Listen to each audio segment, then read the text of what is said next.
But let me know you're ready. You ready? I give you as much time as you need. You know that. No problem, Greg. Yo, it's your boy here about game. I got my man Greg Goodrich right here. Yo, Medal of Honor, I'm going to tell you right now. When I seen that part, when the shot went off, he went, went down like that, I was like, okay, shit just got real. My girl said that too. Shit just got real. I'm sure the guy that got hit just said the same thing. It's like, oh, damn. Didn't see that coming. It was amazing. Now, I'm going to tell you right now, what is it like working with, the brand new engine that Battlefield 3 was powering? You know what I'm saying? What is it like working with this engine, and what you guys did with it? You took it to the next level. What did it take to get it to like this level? Frostbite 2, our colleagues at DICE, Frostbite 2 is a beast. It's a wonderfully powerful beast, and we're just trying to tame it, man. It's incredibly powerful, and just trying to do our own thing, Medal of Honor has always been about the foot soldier, about that very personal story, the scalpel, right? The precision instrument of war. And so we tried to, harness that and get that micro destruction and really make it feel like, hey, if I'm in a confined space and I'm spinning off shells and the cordites burn in the air and the wood chips are coming off the wall and the chips off the cement, just trying to make it feel very visceral, very real, very gritty and dirty. And it's like, I'm in a fight, I'm in a fight, and make it feel like that. So hopefully, if we do our job, gamers will feel that. Yeah, that's what it's supposed to be. Now, I'm going to tell you this, right? I'm going to be honest with you. Black Ops 2, Call of Duty, and Call of Duty Modern Warfare, they doing things in the future and they doing things modern. But with Battlefield 3, looking at that game, they doing things modern too. But you guys are doing things global. You doing things global, you know what I'm saying? So in terms of the global warfare, what can we expect in terms of the story? Because I can only imagine how like different, dark, and twisted it's gonna be. So can you like kind of indulge on the story? Yeah, so for us, the story was written by 2 operators while they were deployed overseas. Every single mission in this game is based on an actual event or a real-world hotspot. So we're in the Philippines, we're in Somalia. We got a couple other places we're going. We haven't revealed yet, but it's all very relatable, very, very real, very authentic, and plausible. So I'm telling you right now, just to wrap it up real quick. Ready? Hey, yo, what's up? I played it. You want to know what it is that I played? I played it. It was crazy. Take it away, man. What's going on, man? My name's Kevin O'Leary, and he just played Medal of Honor Warfighter. I'm emotional right now, and I'm going to tell you why. We all know, I ain't going to beat around the bush. We all know first-person shooter, like, everybody's going at it. You know what I'm saying? From Call of Duty to Battlefield, now Medal of Honor, everybody's going at it. I'm going to tell you right now. Right? And my man Justin, like, he just sealed it up for me. He said that in this game, when you play, you don't feel cheap or cheated when you get the drop on somebody. This game is amazing. Now, my girl, she's better than me in first-person shooters, but I did better than her on the second time we played. That's how you know it's real. It's crazy. I just had to say that. That's fine. Now, but honestly, like, you guys really fine-tuned the hell out of this game. So what it took to, what did you learn from Frostbite engine, back on Battlefield and now using it on Medal of Honor? What did you guys, like, learn to really fine-tune it as well? So many different things. I mean, obviously you hit it already. We're working on Frostbite 2, same engine that powers Battlefield 3. Just incredible, right? Just the visuals, the audio, the destruction, all the things it brings. And what we did is really made it our own. It was important because Battlefield's about, vehicles, big open world.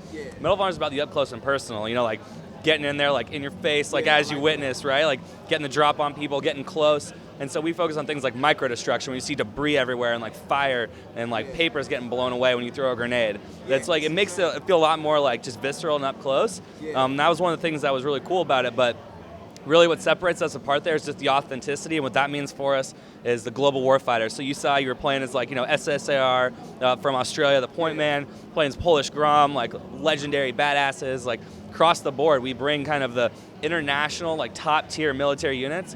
We bring them all together, and it's like, who's best of the best? Like, show me what you got. I love that. I was talking with Greg at E3, and I was saying the difference that you guys are doing is that everybody, you have modern warfare, but now you got global warfare, and it takes it to the next level with more teams. So that's where I feel that you guys really separated yourself in terms of the content. So now the next thing I want to say is this, the last Medal of Honor, a lot of people, like, be surprised, a lot of people really, really liked the game, even though it didn't get all the reviews that everybody like really expected it.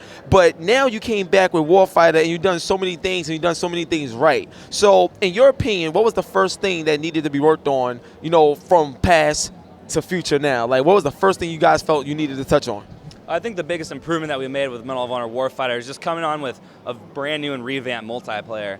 We've took it in-house, so everything's built in Danger Close now, all on Frostbite 2. One team, one vision, right? We've brought in like great minds from all over the board, you know, from Treyarch, people that have been with the Medal of Honor team actually all the way since the very first one.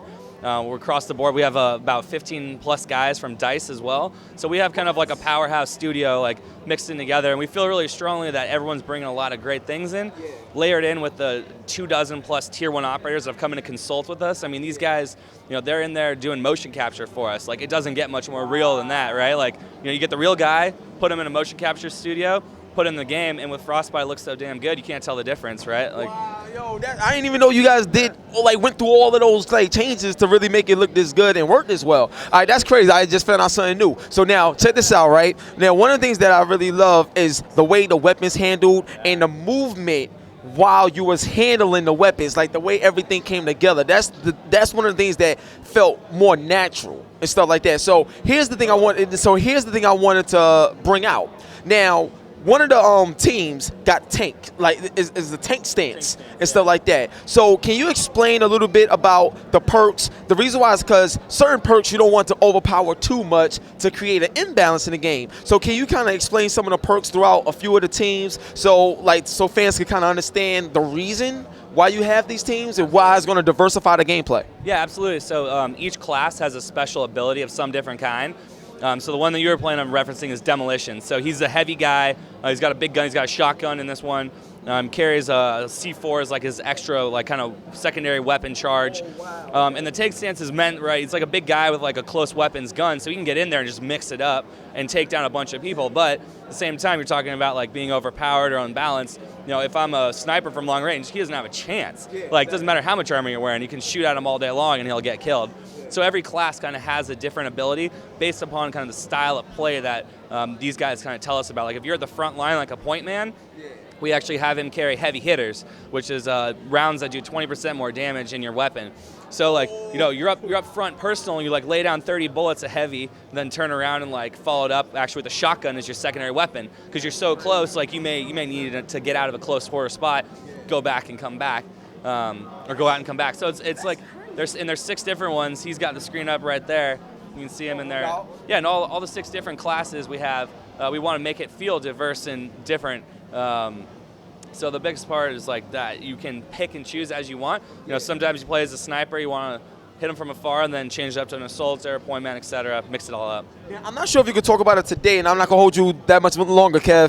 No but worries, I'm gonna tell you, you know, story-wise, here's the thing that got me. When I first saw the trailer Medal of Honor and I see all the like different teams in the global, I'm like, where is this going? Like, you know what I'm saying? Because there's so many teams involved. Yeah. So are all these teams coming together for one goal, or are they fighting against each other, or, you know, where does the story lie, or is it a continuation from the last Medal of Honor? Like, I really want to know. So it's kind of to ask 2 different questions there. I'll hit them in pairs. First is story. So with single player, of course, we have single player, and you actually return as Preacher, carrying from the same group of guys that you saw in Medal of Honor 2010. So yes, story picks back up. You'll be happy to see a lot of things coming back. We haven't given away too much yet, but we showed Level in Baslan, where you go in and rescue some hostages, and play as Preacher there, and then we actually showed Somalia at E3. We showed the opening of that.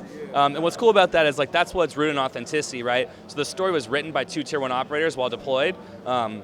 We actually also have Tier 1 operator working on the development team as well. And then on top of that, we have over 24 consultants that are former and active Tier 1 guys. So you just have this incredible amount of resources coming in, making sure we do everything from weapon and gear setups right. And what it boils down to is when you play this game, when you step into the boots, you know, we want to tell a story that's respectful of the soldier and like tells a story that our guys have written, and to tell this out to the world. So you really get in there and you feel like you're like in part of the battle and the combat. There's reasons behind it, and the story tracks a real global terror threat too. So I'll leave you with some of these teasers. But there's a lot there. All right, so just a couple more questions. I'm gonna wrap it up. Now, here's a question that I really want. This is controversial, so I'm really need some feedback on this. Are you ready? You ready? All right, check this out. I did an article. I was just telling my man Devin. I did an article, right, talking about how, you know, the Medal of Honor devs kind of dumped the Unreal Engine originally, because they was originally going to use that, but they did it because Frostbite 2 was more designed for the future of games, you know, the next generation that's coming, but also it was a better fit for what you guys wanted to do. So my thing is, you know, what was the deciding factor that made you guys decide to go with Frostbite 2 in order to get the game to look like this, that I guess Unreal couldn't really provide you guys? Because I think this is a question that a lot of people have been trying to figure out, and I think you could give us the answer, Kevin. What's up? I mean, I think what you hit it already. Like, the reason that we want to work with Frostbite 2, besides it being an internal engine that DICE has worked on, and we have DICE employees working, or former DICE employees working on this game, is the fact that you see it right now. This is pre-alpha code, and it looks fantastic. Hold up. Pre-alpha This code. Pre-alpha code. All right, let me tell you something right now, right? This is pre-alpha. I did not know this is pre-alpha. It don't even say pre-alpha. You could go. You could put this on. It does say. That's right there.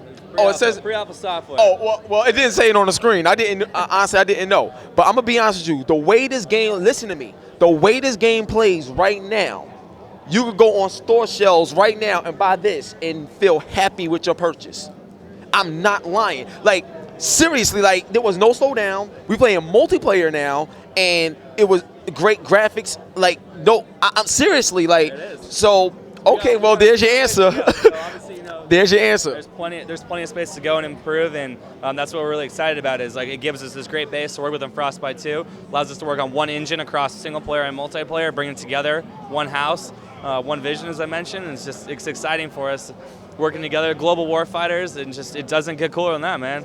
So you guys played in fire teams. Too, right? Oh yeah, we played in fire teams. So I'm gonna tell you what I like. I like the fact that when I see an enemy, and here's the thing that I thought was cool. You see like a red glow over their body. Killed your fire team buddy. Oh, now see, let me tell you, this is what I love about it, because like when I play like other first-person shooters, like you look on the map and you see certain things, that's cool, but I don't like looking at the map. I want to look at the game. Like, you know what I'm saying? I want to be engaged in the game. Yeah, but I want to be engaged in the game a little more. So when I see the red outline of the person there, I was like, oh, cool. Like right there. Look. There you go. Like right there. When you see that right there is gangster, man. So it keeps you more engaged. Yeah, you wait. Oh, all right, cool. you get more engaged in the game, and your eyes don't gotta go away. You see what I'm saying? So that's one of the things. Exactly. That's one of the things that I felt was incredible. Now, based off that, that's what I would say that really impressed me so much. And what I said earlier about it not feeling cheap. Like when I got killed, it felt like it was earned both ways. So that's what I like. Eye for an eye, like my girl said. So to wrap it up, right now, Call of Duty, you know, they got their Call of Duty Elite. You know, Battlefield, they got their Premium. You know, what can we look forward to for Medal of Honor in terms of, you know, whether it's DLC or certain add-ons that you guys want to do to expand the overall experience once you get done with the single player? What kind of plans do you guys have to kind of like separate yourselves from what other people is doing? I think we have a lot coming out. I'd love to tell you lots of details, but right now I'm going to leave you a couple things. First off, we're obviously dedicated to supporting the game after post-launch. You know, right now we're focused heads down on getting the game out in stores October 23rd. That's the primary thing, right? You got to get the game before you can get any content after that. But secondly, we're also doing quite a few things with our community coming up in July this next month. So nothing to announce just yet, but keep your eyes out. We really want to engage the community because it's important for us to engage with our military community who's helped us, you know, build and design and do a bunch of things within the game and tell that story. But we also want to make sure that the community of fans have been playing Medal of Honor for, you know, almost over a decade now. If they've been playing for that long or however long you've been involved in Medal of Honor or want to get involved now, we want to hear from you guys and work with people. So there'll be programs coming up that involve the community, get everyone involved, checking it out. Well, I'm a huge fan of Medal of Honor. I've been playing since I was a kid. I'm about to play it now, and hopefully we'll see Medal of Honor again on PlayStation 4, Xbox 720, whatever they decide to name it. But we can't get enough of it, man. So God bless you, Kev. Yo, seriously, it's an honor always talking to you, son. So it's your boy Hip Hop Gamer. We wrapping it up right now. Keep it gangster, man. I'm gonna go back and play. So if you ain't here, I'll tell you about it later. Peace.